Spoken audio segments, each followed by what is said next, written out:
Half centuries from Paul Collingwood and Gordon Muchall most probably batted Middlesex out of the LV County Championship match at Lords, where Durham are the visitors, both sides needing a win to just about guarantee their First Division status.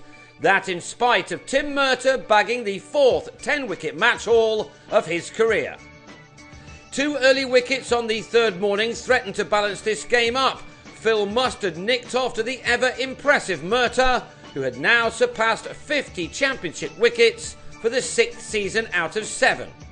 He then grabbed his 8th wicket of this match in his next over, as Mark Stoneman, recovering from a sore hip, went in the same way, a wicket which left Durham on 33 for 3.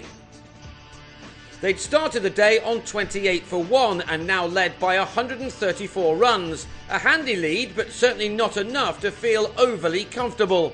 Michael Richardson and Scott Borthwick, Durham's hero from the first innings with the bat, began to arrest the slide with an important stand of 66 runs, which used up 24 overs.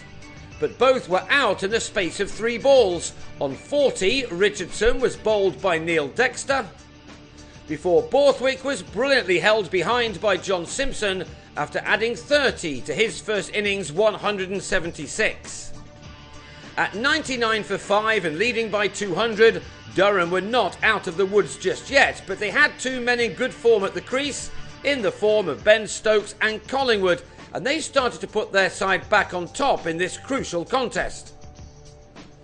Middlesex did miss a chance to get rid of the Durham skipper before he'd caused too many problems for them, but on 12 he was put down, a very tough opportunity, by Darvin Milan off Toby Rowland-Jones.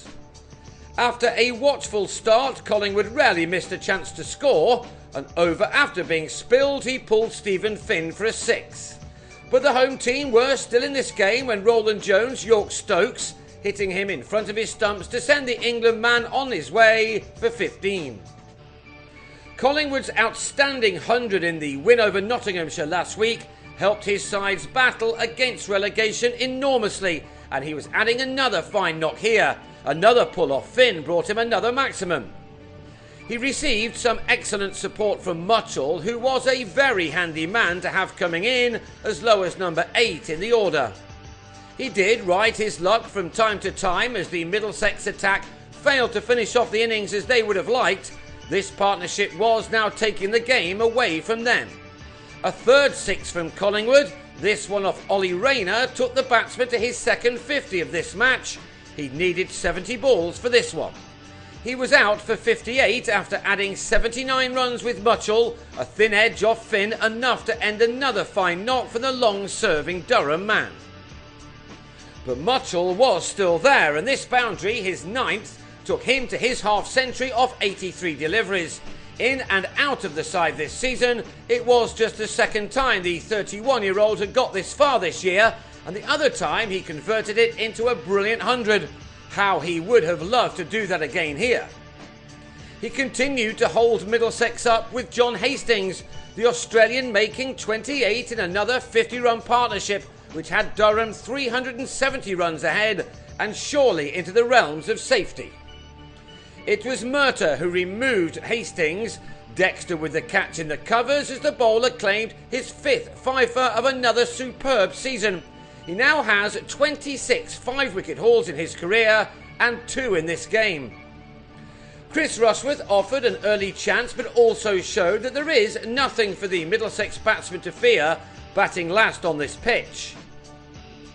He'd made 19 when he drilled this ball from Rowland-Jones to Chris Rogers, the bowler deserving his wicket. And then last man Peter Chase was LBW to a full ball from Rayner, leaving Muchall undefeated on 74, made out of his team's 294 all-out, in which Murtagh took 5 for 86 for match figures of 10 for 192. Middlesex's innings was interrupted by the light, and they could really have done without losing Rogers for 4, Hastings trapping him in front with his 5th delivery.